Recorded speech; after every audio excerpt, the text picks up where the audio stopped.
I am Wernher von Braun. This motion picture was produced to enable you to experience more personally and vividly the most dramatic events of the Apollo 11 story. The pictures and sounds are real, recorded in real time, where the action really was. So, come with us. We are going to the moon. 6, 5, 4, 3, 2, 1, 0. Ignition sequence start. We choose to go to the moon. We choose to go to the moon in this decade and do the other things. Not because they are easy, but because they are hard.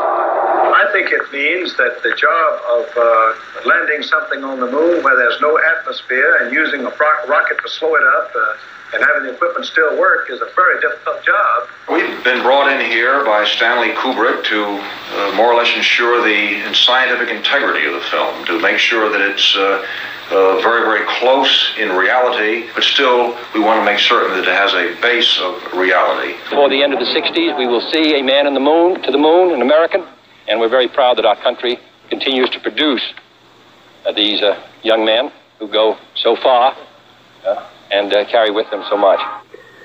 To put people on the moon and with enough fuel to enable them to return safely home to Earth requires a still larger and more powerful rocket, however. It's going to take some time, and I think we have to recognize it.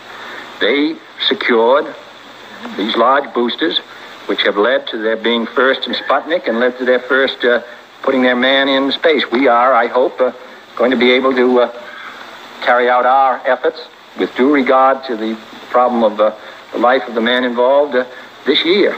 But we are behind. However, let us imagine for a moment that the many problems have been solved. We are ready to begin our first voyage to the moon. It is quite possible that an aggressor nation that dominates space will then dominate the world. We're in the final assembly building of the LEM. Stanley Kubrick and I have set ourselves several objectives. We hope to convey to the public the wonder and beauty and promise of the new age of exploration which is opening up before the human race. Arthur, here we are on the LEM ship, and one can almost imagine we're on our way to the moon, or we've arrived at the moon, as a matter of fact. Can you believe it? Can you realize that that you and I, that all of us, have actually begun the exploration of another world? We have taken the first historic step into our solar system. Take one. It's one small step for man, one giant leap for mankind. Take two. It's one small step for man, one giant leap for mankind. We, the crew of Apollo 11, are privileged to represent the United States in our first attempt to take man to another heavenly body. Man walks on the moon. Man walks on the moon. The first man from Earth walked on the surface of the moon this morning, and the suspense here in London is unbelievable.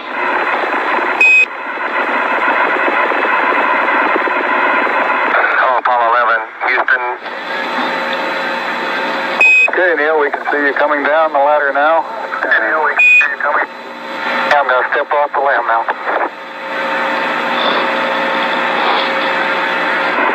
Neil and Buzz, the President of the United States is in his office now and would like to say a few words to you. Over. That would be an honor. Go ahead, Mr. President. This is Houston out. Hello, Neil and Buzz. I'm talking to you by telephone from the Oval Room at the White House. And this certainly has to be the most historic telephone call ever made in the whole history of man. All the people on this earth are truly one. One in their pride in what you have done. And one in our prayers that you will return safely to earth.